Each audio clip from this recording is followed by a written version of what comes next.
세상의 마지막이 가까워질 때 과연 어떤 일이 일어날까요? 그때를 어떻게 준비하는 것이 지혜로운 것일까요? 예수 그리스도의 계시라. 이는 하나님이 그에게 주사 반드시 속히 될 일을 그 종들에게 보이시려고 그 천사를 그 종 요한에게 보내어 지시하신 것이라.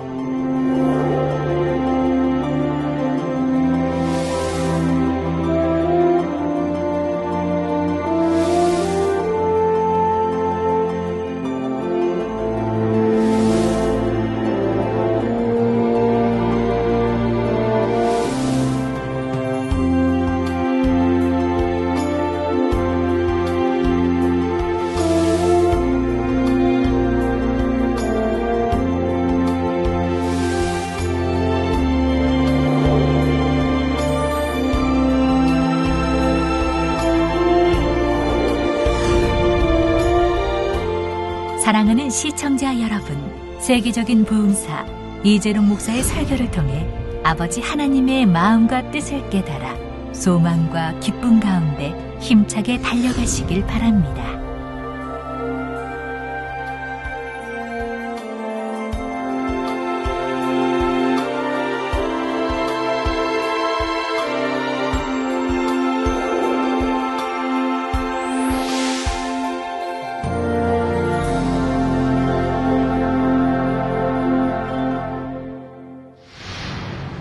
은혜 받으실 말씀은 요한계시록 4장 5절에서 9절 말씀입니다. 보좌로부터 번개와 음성과 뇌성이 나고 보좌 앞에 7 등불 켠 것이 있으니 이는 하나님의 7 영이라. 보좌 앞에 수정과 같은 유리 바다가 있고 보좌 가운데와 보좌 주위에 4 생물이 있는데 앞뒤에 눈이 가득하더라. 그 첫째 생물은 사자 같고 그 둘째 생물은 송아지 같고 그 셋째 생물은 얼굴이 사람 같고 그 넷째 생물은 날아가는 독수리 같은데 4 생물이 각각 6 날개가 있고 그 안과 주위에 눈이 가득하더라. 그들이 밤낮 쉬지 않고 이르기를 거룩하다 거룩하다 거룩하다 주 하나님 곧 전능하신 이여 전에도 계셨고 이제도 계시고 장차 오실 자라 하고 그 생물들이 영광과 존귀와 감사를 보좌에 앉으사 세세토록 사시는 이에게 돌릴 때에. 사랑하는 성도 여러분, 시청자 여러분, 태초에 아버지 하나님께서는 소리를 머금고 있는 빛으로 존재하고 계셨습니다. 그러다가 삼일째 하나님으로 분리가 되시면서 비로소 형상을 입게 되십니다. 그런데 이렇게 형상을 입으셨다 해도 근본 빛과 소리로 계실 때부터 가지고 계시던 모든 속성들은 그대로 담겨 있지요. 위엄과 영광과 권능이 아버지 하나님 안에 다 담겨 있는 것입니다. 바로 오늘 본문의 보좌로부터 번개와 음성과 내성이 난다는 것이 바로 아버지 하나님의 이러한 위엄과 영광과 권능을 의미하고 있는 것이지요. 말씀으로 천지 만물을 창조하시고 주관하시는 권능을 표현하며 모든 것이 그 앞에 순종할 수밖에 없는 위엄과 권세와 영광을 표현하고 있습니다. 다음으로 보좌 앞에 7 등불 켠 것이 있으니 이는 하나님의 7 영이라 했습니다. 7 영은 아버지 하나님의 마음으로서 7 등불은 하나의 상징으로서 보여주신 것이지요. 등불이란 빛으로 환히 밝혀주는 역할을 하듯이 아버지 하나님의 마음으로부터 분리된 7 영도 모든 것을 밝히 비춤으로써 정확하게 살핍니다. 천하만국을 감찰하시고 인생들의 모든 마음과 생각과 뜻도 감찰하시지요. 그래서 7 영은 측량의 기준이 되며 응답의 저울과 같은 역할을 합니다. 성도 여러분, 하나님은 사랑이시기 때문에 어떻게든 자녀들에게 좋은 것 주기 원하시고 축복으로만 인도하기 원하십니다. 하지만 하나님은 공의의 하나님이기도 하시기 때문에 무조건 좋은 것을 주실 수는 없지요. 공의의 조건에 합당할 때 응답과 축복으로 주시는 것입니다. 만약 공의의 법칙에 상관없이 하나님의 자녀라 하여 원하는 대로 다 응답받을 수 있다면 오히려 세상이 얼마나 혼란해지겠습니까? 아직 악이 있고 욕심도 있으며 자기 유익만을 구하는 사람들, 또 그릇 준비가 되지 않은 사람들도 원하는 대로 응답받아 나간다면 그것은 도리어 자신에게도 결코 득이 되지 못한다는 사실입니다. 그래서 하나님께서는 모든 응답과 축복을 반드시 영계의 법칙에 맞춰서 공의에 따라 역사해 가시지요. 이때 공의에 따라 응답과 축복의 여부를 결정하는 기준이 바로 일곱 영입니다. 아버지 하나님의 마음 안에 있는 속성 중에 대표적인 7가지 분야를 일곱 영으로 분리하여 이 일곱 영이 각 사람을 측량하게 되지요. 일곱은 영적으로 완전하다는 의미입니다. 그러므로 7가지 분야만을 측정하지만 그것이 결국은 완전하신 하나님의 마음이 되어 한치 오차도 없이 측량을 하게 되지요. 일곱 영의 측정이 바로 온전하신 하나님의 마음으로 살피는 것과 동일하다는 말입니다. 이렇게 하나님의 마음인 일곱 영이 모든 사람들의 마음과 행실을 살펴서 공의에 비춰 합당한 사람에게 응답과 축복이 주어지는 것이지요. 여러분도 일곱 영을 이렇게 밝히 이제 그 내용을 아셔서 나는 일곱 영이 합당한 사람인가 아닌가 분별해 보시면 돼요. 합당하다. 그러면 여러분 기도하는 거 다 응답돼요. 마음의 소원 다 이루어져요. 사업 만사형통하지요. 열매 잘 내죠. 뭘 못하겠어요? 일곱 영이 측정해서 합격할 수 있는 그런 마음이라고 하면 뭘 못하겠습니까?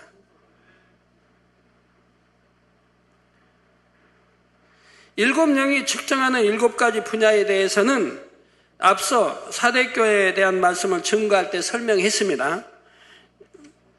첫째는 믿음. 여러분 믿음이 어떠한가? 둘째는 기쁨. 항상 기뻐하라 말씀한 대로. 여러분 믿음이 있고 이런 소망이 있고 이런 사랑이 있다면 항상 기뻐할 수밖에 없죠. 그 다음 기도. 기도는 어떻게 해야 되고 늘 여러분 알려드리죠. 또 뭐 감사하시죠.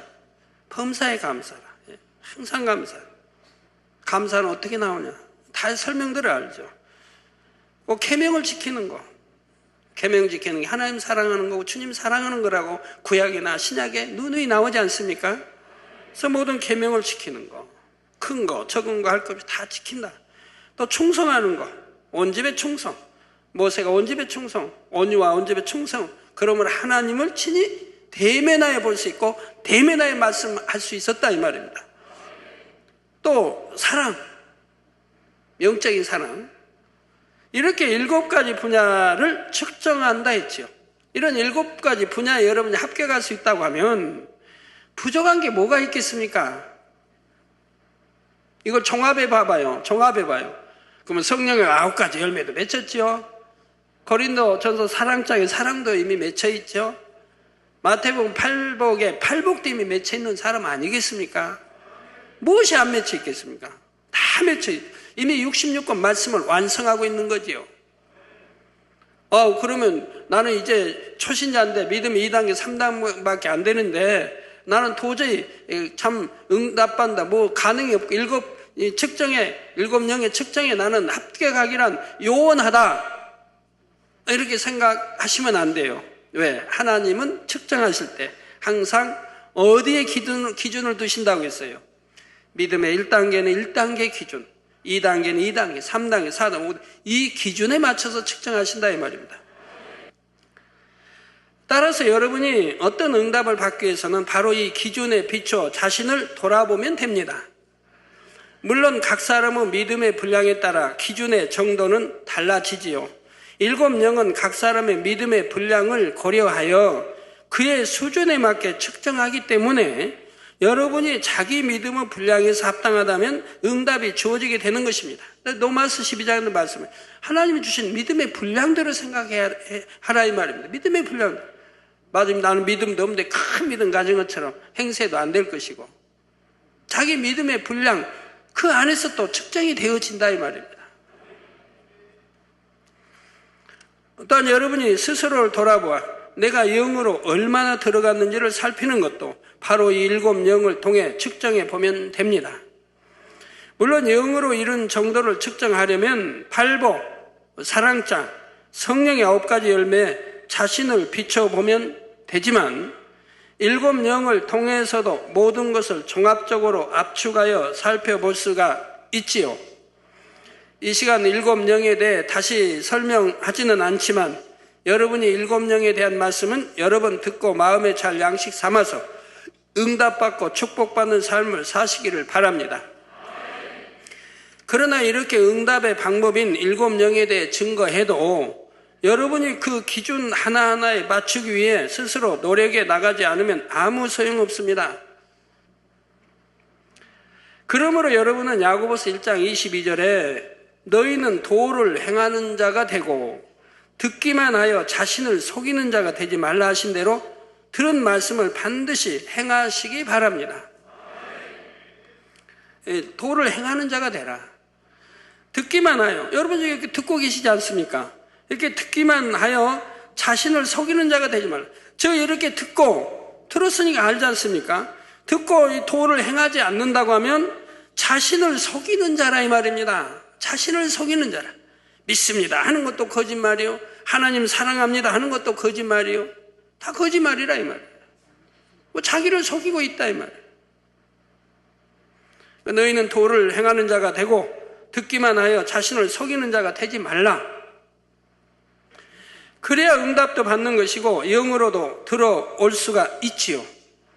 듣기를 수없이 하고 입술로도 수없이 고백한다 해서 그것만으로 응답이 오는 것이 아니며 영으로 들어올 수 있는 것도 아님을 꼭 깨닫고 명심하는 여러분이 되시기를 부탁드립니다. 이어지는 본문 6절에 보면 보좌 앞에 수정과 같은 유리바다가 있고 보좌 가운데와 보좌 주위에 4 생물이 있는데 앞뒤에 눈이 가득하더라 했습니다. 여기서 수정과 같은 유리바다라는 것은 바다처럼 크고 넓다는 의미와 함께 너무나 맑고 깨끗하다는 의미입니다. 천국의 바다는 그 근본이 생명수 강에서 흘러나온 물이므로 이 땅의 바다처럼 짠맛이 나는 것이 아니라 달면서도 오묘한 맛이 나지요. 또한 바닷속이 훤히 들여다보이므로 그 안에 있는 각종 물고기와 해초들도 속속들이 다 보이게 됩니다. 그런데 장차 백보자 대심판의 때가 되면 이 유리바다가 한 가지 중요한 역할을 하지요. 바로 각 사람이 이 땅에서 사는 동안 어떤 마음과 생각과 뜻과 언어와 행동을 했는지가 이 유리바다에 그대로 드러나 보이게 됩니다. 너무나 맑고 깨끗한 유리바다 위로 조금의 숨김도 없이 모든 것이 다 드러나지요. 유리바다에 비춰진 것은 하나도 거짓이 없이 모든 것이 진실이며 참입니다. 그런데 혹여 육으로 생각하면 그 넓은 유리바다에 비춰지는 것을 어떻게 한눈에 다 볼 수 있나 생각할 수 있지요. 마치 여러분이 동해안 바닷가에 서 있고 동해바다 전체가 화면이라고 하면 육으로 생각할 때는 화면을 한눈에 다 볼 수 없는 것과 같습니다. 그런데 이 유리바다는 아무리 넓다고 해도 그것에 비춰지는 것을 한눈에 볼 수 있다는 사실입니다. 영의 세계이기 때문에 이런 것도 가능하죠. 수만 분의 1, 수십만 분의 1도 압축해서 한눈에 보이게 다 할 수 있는 것이고, 육의 세계에서는 자기 눈에 들어오는 한계 안에서만 볼 수 있지만 영의 세계에서는 아무리 크고 넓은 것도 한눈에 들어오게 할 수가 있습니다. 예를 들어 천사나 그룹 중에는 육의 크기로 본다고 하면 한눈에 다 들어오지 않을 만큼 아주 큰 천사나 그룹도 있죠. 예, 어마어마하게 큰 천사가 있습니다. 여러분 전에 들으신 필리핀 성회대회에서 들으신 큰 두 천사 하면 이 두 천사는 어마어마하게 커요. 키도 어마어마하게 크고요. 압축해서 주지 않으면 볼 수가 없어요. 그렇게 큰 천사도 있어요. 그러나 영안이 열려서 보게 되면 아무리 큰 천사나 그룹이라 할지라도 한눈에 다 들어올 수가 있습니다. 머리 끝부터 발끝까지를 한 번에 볼 수가 있지요. 더욱이 영감으로 함께 느끼면서 보게 되면 전체적인 것을 보면서 동시에 부분적인 세세한 것까지도 볼 수가 있습니다. 지난번 이스라엘 출장길에 하나님께서는 미가엘 천사장을 아주 자세히 보여주셨지요. 미가엘 천사장은 많은 천사장들 중에서 군대 장관과 같은 역할을 하는 천사장입니다. 구약에 보면 군대 장관이 나오죠. 그 위엄과 권세가 대단하며 그 크기도 매우 크지요. 여러분에게 이 미가엘 천사장의 모습에 대해 잠깐 설명을 드리겠습니다. 머리에는 마치 왕관과 같은 투구를 썼고 손에는 긴 칼을 가지고 있습니다. 오른쪽 가슴 위편에는 녹보석이, 아래편에는 홍보석이 달려있고 왼쪽 가슴에는 마치 명찰과 같은 것이 있어서 거기에는 그가 누구이며 어떤 계급인지를 나타내는 표식이 새겨져 있습니다. 벨트를 차고 있는데 이 벨트에는 여러 가지 무기들이 달려 있고요. 또한 긴 치마와 비슷한 것을 입고 있어서 다리가 드러나지 않고 가려져 있습니다. 영안이 열리신 분들은 이런 모습을 한 천사를 보게 되면 그가 미가엘 천사장이구나 아시면 되겠습니다. 근데 크고 또 치마 입고 이렇게 한다고 다 미가엘 천사장 아니고 제가 색깔이며 뭐 달렸고 설명했잖아요. 그와 동일하면 바로 미가엘 천사장이다 아시면 돼요. 천사장도 수가 많으니까 다 복장이 달라요. 또 서열에 따라 다르고요. 또 이렇게 군대 장관이라 하는 이제 이런 미가엘 군을 담당하는 이런 천사장과 또 문을 담당하는 천사장과는 복장이 또 전혀 다르고요. 가브리엘 천사장 하면 투구 썼겠습니까? 안 썼어요. 칼 큰 거 들고 있겠습니까? 아니에요. 또 전혀 달라요. 오늘 본문에 나오는 네 생물에 대해서도 이미 여러분에게 자세히 설명한 적이 있지요. 본문에도 보면 네 생물이 하나님의 보좌 주위에 있다 했는데 이는 네 생물의 위치가 얼마나 높은지를 알 수 있게 해주는 증거입니다. 하나님의 보좌 주위에 있다면 그 위치가 얼마나 참 높다 하는 거 알 수 있죠. 네 생물은 그룹들의 가장 머리로서 그룹들 많이 들어보셨죠? 예를 들어 에덴 동산에 아담과 하와가 살 때 아담에게 에덴 동산을 지키게 했어요. 그런 권능을 줬어요. 지키게 했다.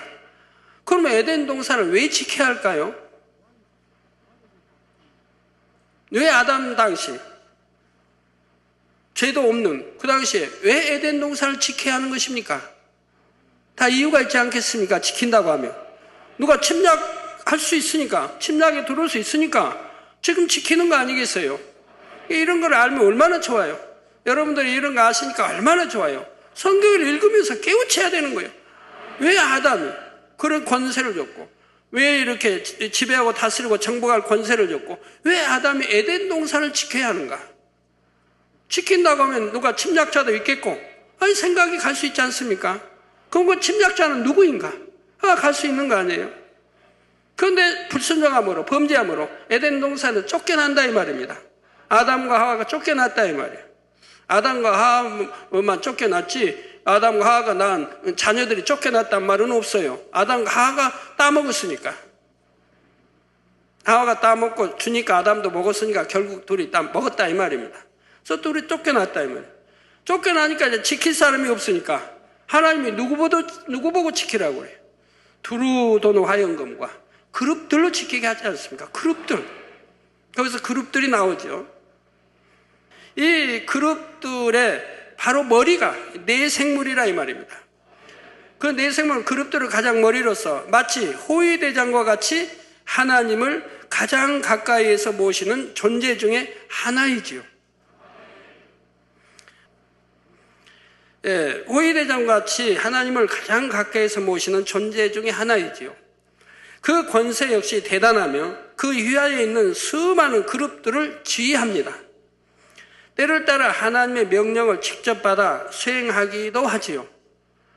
내 생물에 대해서는 계시록과 함께 에스겔서에도 자세하게 설명되어 있는데 그 내용만 보아서는 내 생물의 모습을 정확하게 그려내기란 쉽지 않습니다. 영안이 열려 직접 보아야만 알 수 있고 또 하나님이 설명해 주셔야만 정확하게 알 수 있는 거예요.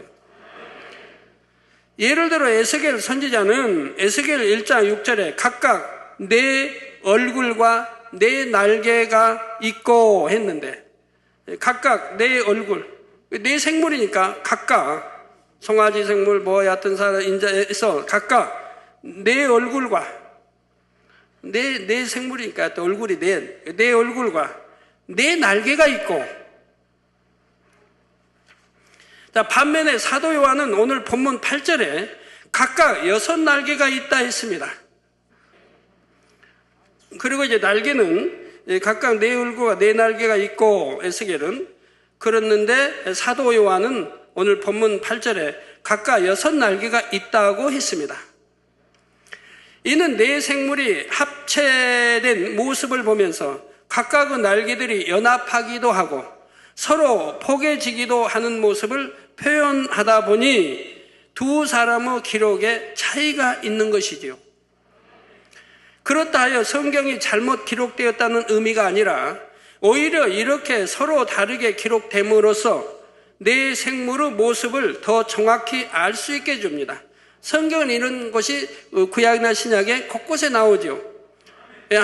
우리 주님이 십자가 매달리실 때 좌우편에 강도가 다른 기록자는 좌우편의 강도가 예수님을 욕한 것처럼 나와 있고 또 한 기록자는 한편 강도가 다른 편 강도를 욕하고 주님을 욕하는 게 아니고 이렇게 기록이 다르지 않습니까?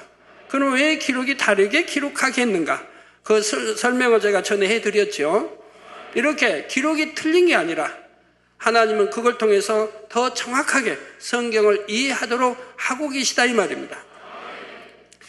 자, 합체되었을 때와 분리되었을 때 또한 어느 방향에서 보느냐에 따라 보여지는 모습이 달라질 수가 있다는 말이지요. 내 생물은 말 그대로 생물 넷이 짝을 이루고 있는 그룹인데 넷이 합체된 형태로 있기도 하고 따로 분리된 형태로 있기도 합니다. 전체적인 형상은 사람과 비슷하며 머리는 하나지만 머리의 사면에 각각 4개의 얼굴이 있지요. 내 생물은 뒤로 돌아서서 간다거나 머리를 좌우로 돌리는 일이 없기 때문에 분리된 내 생물의 정면에서 보이는 얼굴이 각각 그 생물을 대표하는 얼굴이 됩니다. 내 생물의 얼굴은 각각 사람, 사자, 소, 독수리이지요. 본문 7절에 그 첫째 생물은 사자 같고 그 둘째 생물은 송아지 같고 그 셋째 생물은 얼굴이 사람 같고 그 넷째 생물은 날아가는 독수리 같다 했습니다. 사실 내 생물을 정확히 보기란 쉽지 않은데 그만큼 영안이 밝게 열린 사람이어야 하며 하나님께서 허락하셔야 볼 수가 있지요. 내 생물은 특별한 경우를 제외하고는 하나님 보좌 주변을 떠나지 않으며 그 역할이 매우 중요하고 은밀하기 때문에 하나님께서도 잘 드러내지 않고 가리우시는 것입니다. 그런데 저희 재단에는 수년 전에 이 네 생물의 모습과 역할에 대해 밝히 풀어주시고 영안이 열린 여러 사람들에게 보여주셨습니다. 내 생물은 일반 천사나 천군과 달리 매우 무섭고 보는 사람에게 위협까지도 느끼게 합니다. 전체적인 색상도 조금 어둡고 진하며 매우 강하고 단단한 느낌을 주지요. 하나로 합체되어 있던 내 생물이 어떤 명령을 수행하려고 할 때는 순식간에 해체되면서 사방으로 날아갑니다. 그러니까 내 생물이 합체돼서 하나를 이루고 있다가 이제 어떤 사명을 감당하기 위해서 해체된다 이 말이에요. 넷이 분리되겠죠. 딱 해체됩니다. 그 해체되면서 사방으로 날아간다 이 말입니다. 사방으로 날아가니까 한 생물은 동으로 날아가고 한 생물은 남으로, 한 생물은 서로 북으로 이렇게 날아간다는 뜻인가요? 예. 뭐 뒤로 도는 것도 아니고 뒤로 돌아 하는 것도 아니고 정면 보고 가는데 앞만 보고 그냥 가는데 해체돼서 사명 감당하려면 동서남북으로 흩어질까요? 아니죠? 내 생물은 앞만 보고 가도 그 행동이 너무 순식간이고 빠르기 때문에 아무 지장이 없죠. 내 생물은 항상 앞으로만 곧게 행하며 그 날아가는 속도가 아주 빠르죠. 에스겔 1장 12절에 신이 어느 편으로 가려면 그 생물들이 그대로 가되 돌이키지 아니하고 일제히 앞으로 곧게 행하며 했고, 에스겔 1장 14절에는 그 생물의 왕래가 번개같이 빠르더라 했습니다. 그리고 본문 8절에 그 안과 주위에 눈이 가득하더라 말씀한 대로 이 네 생물은 온몸에 눈이 가득하지요. 이는 그들의 역할이 하나님 가까이에서 지키는 것이므로 당연히 주변을 빈틈없이 살피기 위한 것이지만 또 다른 목적은 하나님의 명령을 받아 이 땅을 두루 살피기 위한 것도 있습니다. 자, 네 생물은 마치 옛날에 왕에게 속한 의금부와 같은 역할을 하기 때문에 하나님의 직접 관련된 죄가 있을 때는, 하나님께 직접 관련된 죄가 있을 때는 네 생물이 직접 나서게 되죠. 예를 들어 성령 회방, 모두 거역의 죄나 하나님을 심히 대적하여 공의의 선을 넘는 경우 바로 이 네 생물이 직접 나서서 재앙이나 환난의 심판을 내리게 됩니다. 그래서 바로 이런 성령의 방 모두 거역의 죄, 하나님을 심히 대적하여 공의의 선을 넘는 경우 바로 이 네 생물이 직접 나서서 재앙이나 환난의 심판을 내리게 됩니다. 소돔 고모라의 심판이 내릴 때도 네 생물이 직접 명령을 받아 수행한 것이었으며 장차 7년 환난의 때에도 네 생물이 직접 관여하게 된다는 사실입니다. 그래서 이 계시록에도 또 네 생물을 보여주시고 있는 거죠. 그런데 네 생물은 전체적인 사명도 있지만 각각이 가지는 고유의 사명과 역할이 있습니다. 먼저 인자의 형상을 한 생물은 그룹들을 명하여 움직이는 권세가 있습니다. 모든 그룹들을 명해서 움직이는 권세가 있다 이 말입니다. 그가 입을 열어 명할 때 그룹들이 움직이지요. 둘째 하늘에 있는 그룹들도 그 인자 형상의 생물의 명령에 따라 움직입니다. 다음으로 독수리 형상의 생물은 하늘 문을 열고 닫는 권세가 있습니다. 이 독수리 형상의 생물은 하늘 문을 열고 닫는 권세가 있다 이 말입니다. 제2하늘, 제3하늘, 제4하늘, 제4하늘의 영역은 잘 열어주진 않습니다. 그러나 하나님의 뜻이 있어 특별한 경우에 열어줍니다. 저 스데반 집사가 우리 주님이 하나님 보좌 우편에 서신 것을 보느라고 사도행전에 기록하고 있죠. 바로 이런 것은 넷째 하늘문이 열린 거예요. 이게 특별한 경우입니다. 왜? 우리 하나님이 그때는 지금 백성과 함께 하지 않기 때문에 바로 넷째 하늘에 계시다 이 말이에요. 보좌가 넷째 하늘에. 우리 주님 집도 넷째 하늘에 계시다 이 말이에요. 그래서 넷째 하늘에 하나님 보좌 우편에 서신 것을 보았다. 넷째 하늘의 문이 열린 거라 이 말입니다. 우리 이제 천국 가고 천국에서 첫 예배 드릴 때는 아버지 하나님이 셋째 하늘에 내오셔서, 셋째 하늘에도 하나님 보좌가 있으니까 거기에 좌정하셔서 이렇게 인도하게 보시게 되지요. 그의 날갯짓을 통해 영계의 문이 열리지요. 따라서 하늘에 구름이 나오고 들어가는 것도 바로 이 네 생물이 둘째 하늘로 통하는 문을 열어야 가능하다는 사실입니다. 여러분이 얼마나 큰 은혜를 받고 있는지 알아요. 늘 이게 하늘에서 나오는 구름 사라지는 건 늘 보시지 않습니까? 저기도 화면에 지금 나오네요. 저런 구름들이 나오고 사라지는 걸 늘 여러분들은 보신다 이 말입니다. 얼마나 참 은혜가 넘치는 겁니까?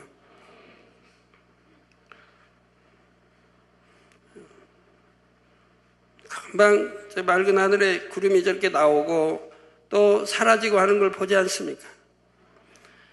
또한 영계의 문을 열어 이동하는 별을 보거나 2중 이상의 원형 무지개를 볼 수 있도록 하는 것도 바로 이 독수리 형상의 생물이 관여하게 되지요. 사자 형상의 생물은 재앙을 부리는 권세가 있습니다. 그가 입을 열어 불우재앙, 온역의 재앙 등이 임하게 하는 것이며 임했던 재앙을 거두는 권세도 있지요. 구약에 보면 온역의 재앙도 나오고 여러 재앙들이 나오죠. 또 불우재앙. 이러한 것은 바로 사자 형상의 생물이 주관하는 것이라 이 말입니다. 마지막으로 송아지 형상의 생물은 첫째 하늘에서 천기를 주관하는 권세가 있습니다. 구름을 모으거나 비를 내리게 하는 것, 또는 비를 멈추거나 태풍을 움직이고 소멸하는 것 등이 바로 이 생물의 권세로 이루는 일들이지요.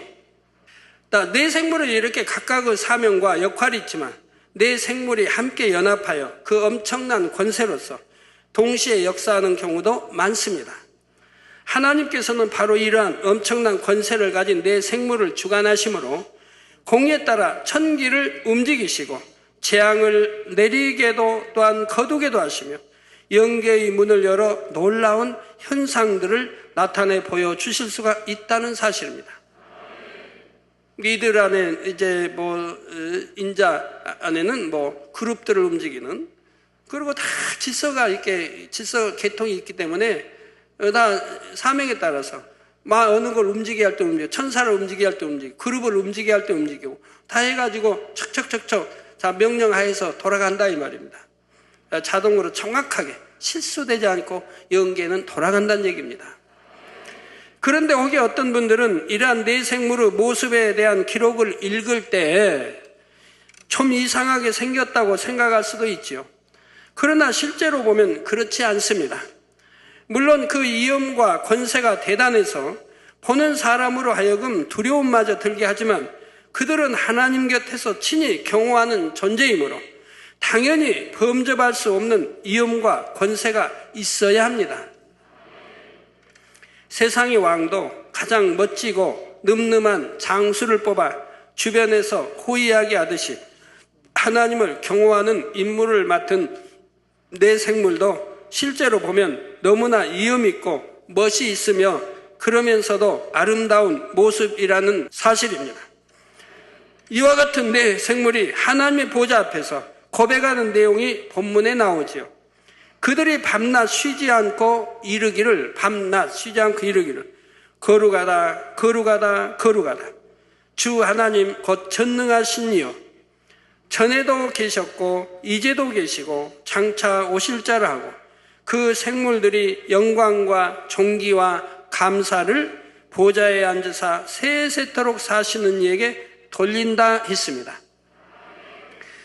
천국에서는 하나님의 영광의 빛이 새 예루살렘으로부터 낙원에 이르기까지 항상 비치기 때문에 어둠이나 밤이 없지요.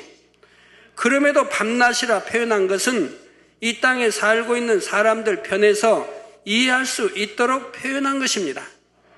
즉 쉬지 않고 항상 그렇게 한다는 뜻이지요. 성경의 표현 중에는 사람이 육으로 생각하면 오해되는 표현들이 종종 나오는데, 예를 들어 쉬지 말고 기도하라 해서 그것이 24시간 1년 내내 기도하라는 뜻은 아니죠. 문자적으로만 보면 문자적으로 성경을 이해하고 하는 사람들이 있거든요. 그걸 문자적으로 믿어야 된다고. 하여튼 문자에 기록된 대로. 영적으로 뜻을 풀어서 믿어야 되는데 문자적으로. 그러면 이런 사람들은 쉬지 말고 기도하라면 쉬지 않고 계속 기도만 하고 있어요. 밥 먹을 시간이 없고 잠잘 시간이 있어요. 쉬지 말고 기도하라는데. 육으로 풀면 그런단 말이에요. 그러니까 이 쉬지 말고 기도하라는 뜻이 영적으로 뭔가를 우리가 알아야 되는 거죠. 성경은 다 그렇게 돼 있어요. 육으로, 사람이 이제 육으로 이해할 수 있게 육으로 기록되지만 이 안에 기록되진 하나님의 마음과 뜻이 무엇인가를 알아내야 된다 이 말이에요. 그래야 그걸 알고 그걸 믿고 행해야 된다 이 말입니다. 그래야 그것이 온전한 믿음이고 행함이고 사랑인 거지요. 육으로 문자로 보고 하면 안 된다 이 말이에요. 그럼 골방에 가서 기도하나? 그러면 골방에 들어가서 밤낮 기도해야 할 거 아니에요. 하늘도 쳐다 깜깜한 골방에 들어가서 기도해야 할 거 아닙니까? 골방에 들어가서 기도하라고 했으니까. 그러면 성경에 골방에 들어가서 기도한 사람이 한 사람이 더 나와요? 구약이나 신약에 한 명도 안 나오죠. 오늘 베드로는 지붕 위에 올라가서, 사도 바울은 저기 강가에, 우리 주님은 들에, 산에 늘 기도하시고, 겟세마네 동산에 하늘 보시 기도하시고. 나 이렇게 나오지 어디나. 골방에 들어가 기도한 건 안 나온다 이 말. 그러면 골방에 들어가 기도하라는 뜻이 무엇인가를 알아야 할 거 아닙니까? 다 성경이 그래요. 항상 기도하는 마음으로 그 중심이 하나님을 향해 있으라는 뜻이죠. 그리고 성경에는 하루에 3차례면 3차례, 때를 따라 또 이 습관을 쫓아 기도하게 또 하셨던 것이고요. 그래서 성경에 보면 주님도 3차례 이상 하셨겠고, 베드로든 하나님의 주님의 그 뜻을 잘 아는 분들은 하루에 3차례씩 기도하는 장면이 나오고, 다니엘은 구약도 신약도 그러죠? 그럼 우리도 어떻게 해야 돼요? 우리 주의정들이 물론 3차례씩 기도하겠지만, 우리 일꾼들도 3차례씩 기도하고, 장로님도 하루에 3차례씩 기도하겠지만, 왜 해야 되는지 성경의 가르침이 그런다 이 말이에요. 항상 깨어 기도하는 중심이 되고, 그리고 이제 습관을 쫓아서 기도할 때는 기도해야 된다 이 말입니다.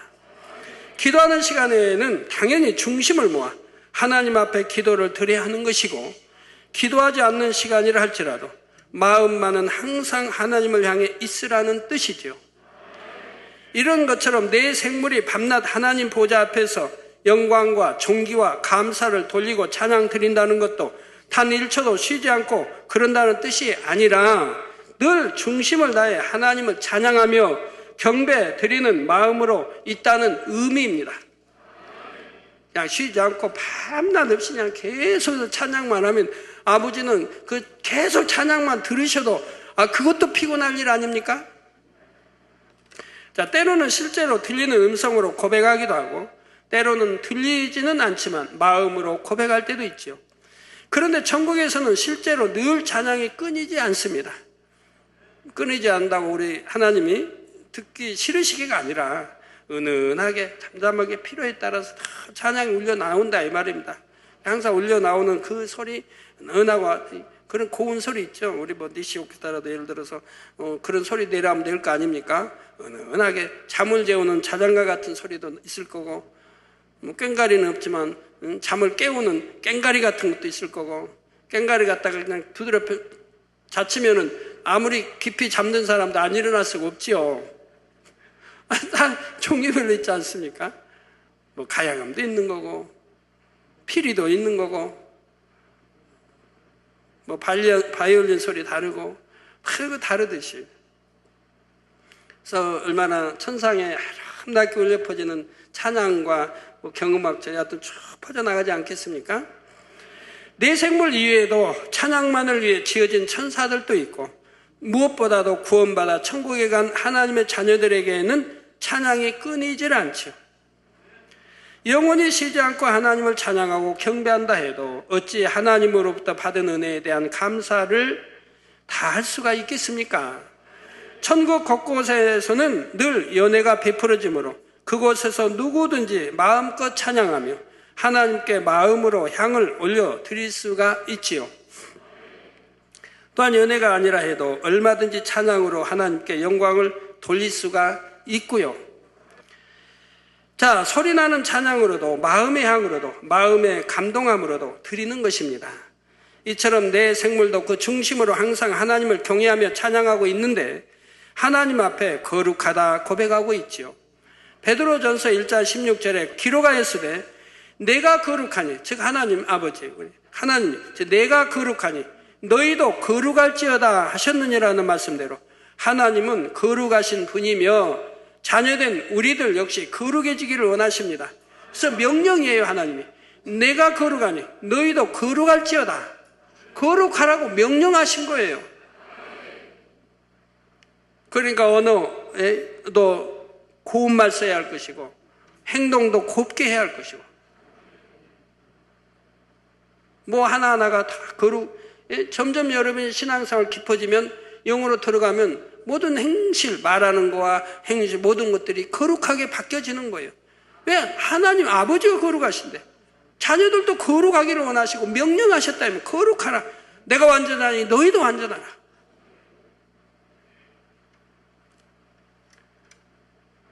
그런데 신앙생활 5년, 10년에도 여전히 거룩하지 못하면 이 말이 되겠습니까?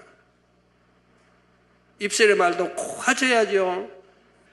그러므로 아버지 하나님을 닮아 진정 자신도 거룩해진 자녀들이 그 입술로 하나님을 찬양할 때라야 하나님께서도 그것을 기쁘게 받으시지요.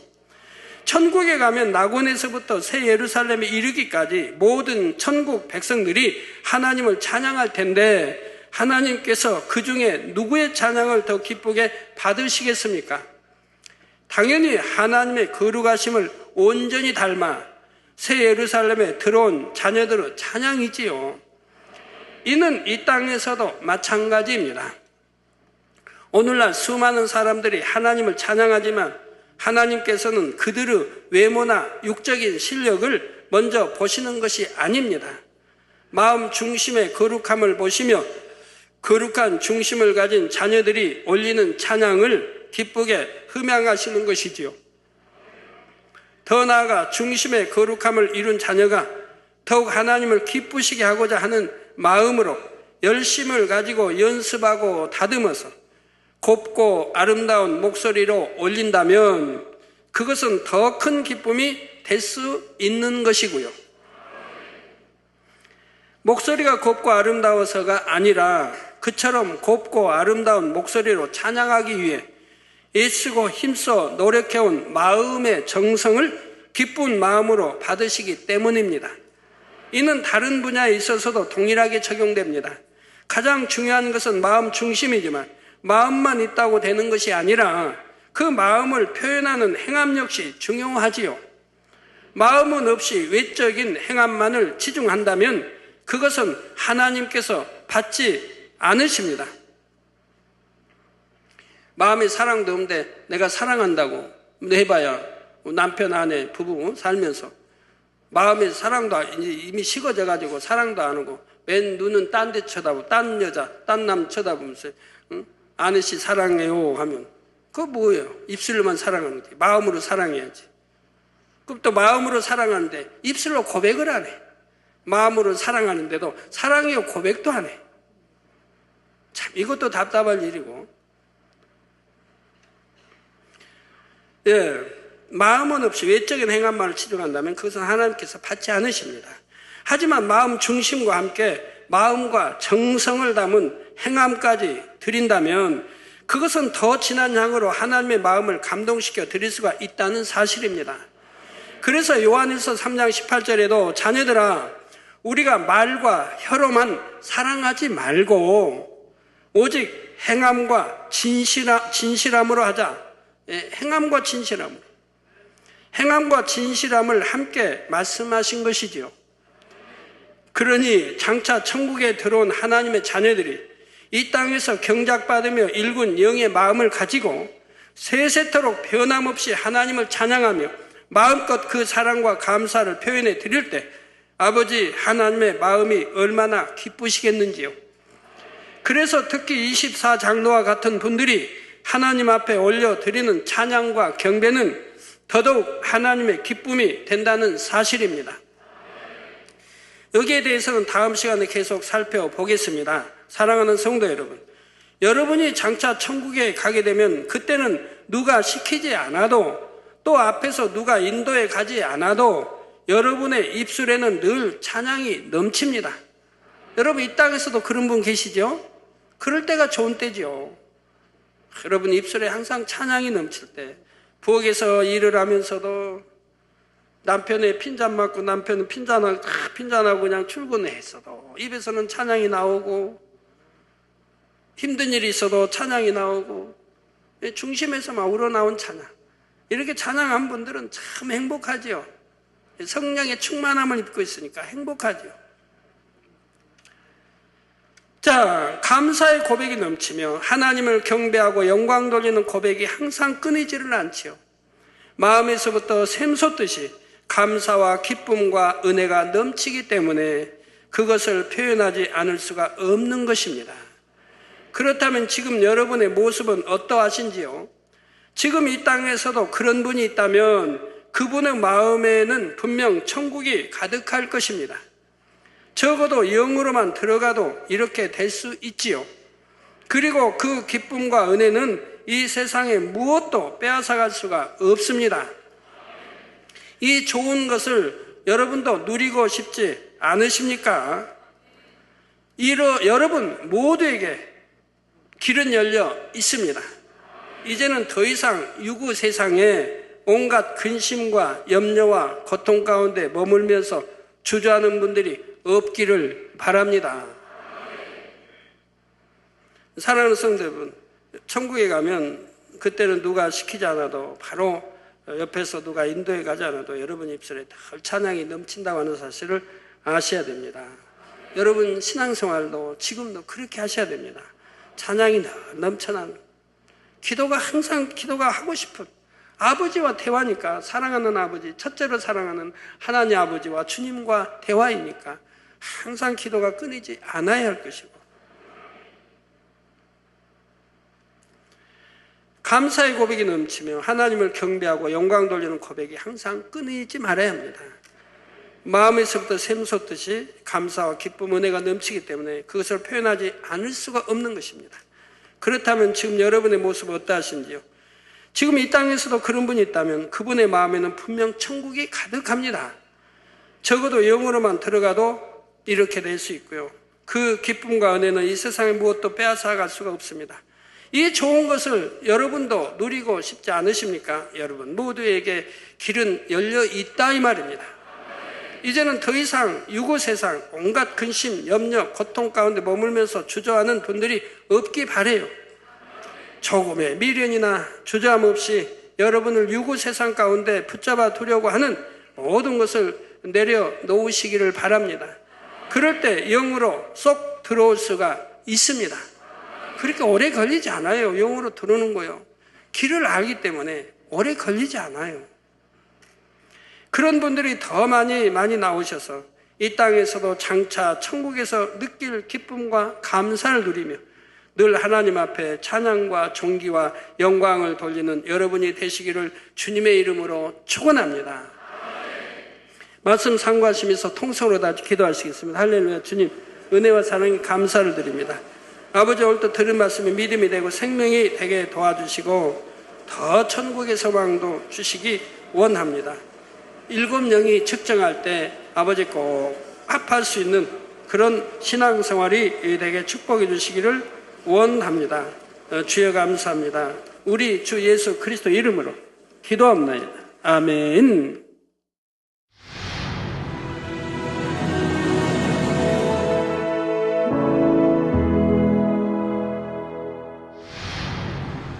할렐루야. 전능하신 사랑의 아버지 하나님, 이 시간 기도받는 모든 성도님들 위해 안수하여 주옵소서. GCN 방송 시청자들이 인터넷과 화상을 통해 기도받는 지교회와 지성전 그리고 전세계 하나님의 자녀들 위에도 시공간을 초월하여 역사하여 주시기를 원합니다. 믿어지는 믿음을 주시고 부정적인 생각과 의심의 세력을 물리쳐 주옵시며 모든 시험 환난도 물리쳐 주옵소서. 머리부터 발끝까지 오장육부 뼈 마디마디 온몸의 신경 조직 세포 등 아픈 곳마다 성령의 불로 태우시고 근본의 빛으로 역사하여 주옵소서. 예수 그리스도의 이름으로 명하노니 원수마귀 사단 모든 질병 균 연약함아 물러가라. 빛이 여임하라. 모든 불치 난치병도 성령의 불로 태워 깨끗하게 역사하여 주옵소서. 말라리아를 비롯한 모든 풍토병도 물리쳐 주옵소서.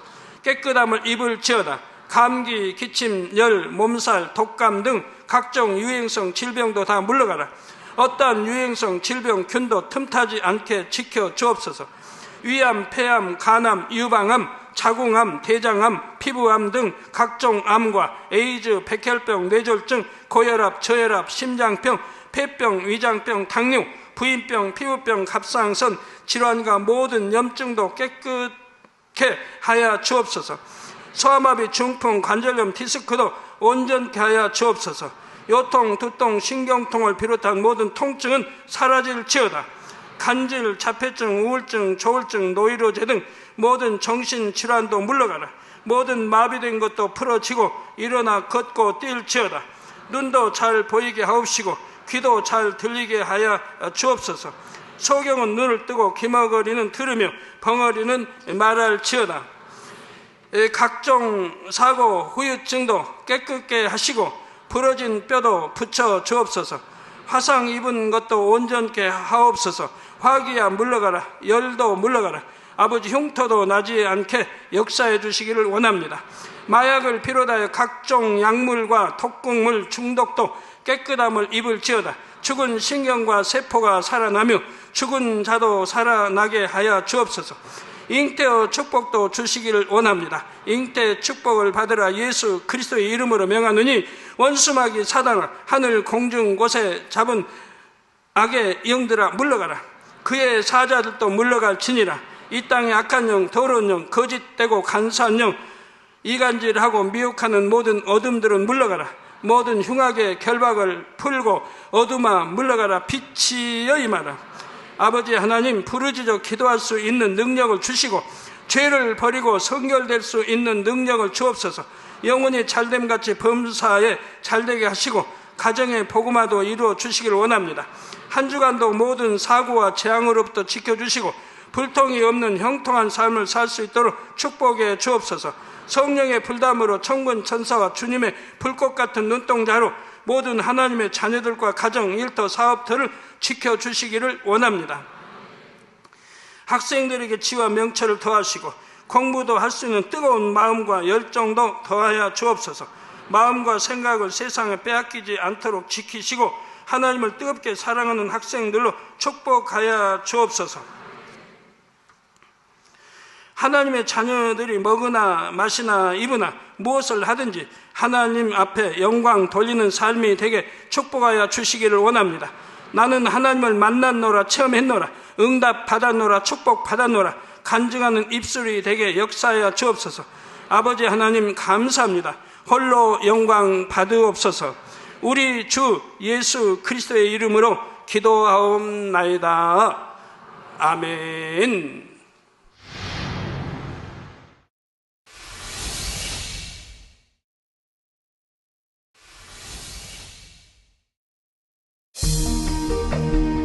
이 세상의 마지막이 가까워질 때 과연 어떤 일이 일어날까요? 그때를 어떻게 준비하는 것이 지혜로운 것일까요? 요한계시록에 그 해답이 담겨 있습니다. 마지막 때를 깨어 준비하며 신부단장할 수 있도록 마지막 때에 속히 되어질 일에 대해 세세히 기록한 요한계시록. 사랑하는 시청자 여러분, 세계적인 부흥사 이재롱 목사의 설교를 통해 들은 말씀을 지켜 행함으로 진정 복 있는 사람들이 되시길 바랍니다. 오늘 말씀 본문을 통해 여러분을 향한 하나님의 뜻을 묵상해 보시겠습니다.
나타나는 모든 응답과 축복을 반드시 영계의 법칙에 맞춰서 공의에 따라 역사해 가시지요.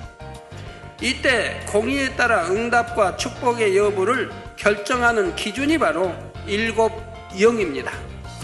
일곱 영은 각 사람의 믿음의 분량을 고려하여 그의 수준에 맞게 측정하기 때문에 여러분이 자기 믿음의 분량에서 합당하다면 응답이 주어지게 되는 것입니다. 그 내 생물 그룹들을 가장 머리로서 마치 호위대장과 같이 하나님을 가장 가까이에서 모시는 존재 중에 하나이지요. 내 생물은 말 그대로 생물 넷이 짝을 이루고 있는 그룹인데 넷이 합체된 형태로 있기도 하고 따로 분리된 형태로 있기도 합니다. 내 생물의 얼굴은 각각 사람, 사자, 소, 독수리이지요. 내 생물은 전체적인 사명도 있지만 각각이 가지는 고유의 사명과 역할이 있습니다. 먼저 인자의 형상을 한 생물은 그룹들을 명하여 움직이는 권세가 있습니다. 다음으로 독수리 형상의 생물은 하늘 문을 열고 닫는 권세가 있습니다. 사자 형상의 생물은 재앙을 부리는 권세가 있습니다. 마지막으로 송아지 형상의 생물은 첫째 하늘에서 천기를 주관하는 권세가 있습니다. 하나님께서는 바로 이러한 엄청난 권세를 가진 내 생물을 주관하심으로 공의에 따라 천기를 움직이시고 재앙을 내리게도 또한 거두게도 하시며 영계의 문을 열어 놀라운 현상들을 나타내 보여주실 수가 있다는 사실입니다.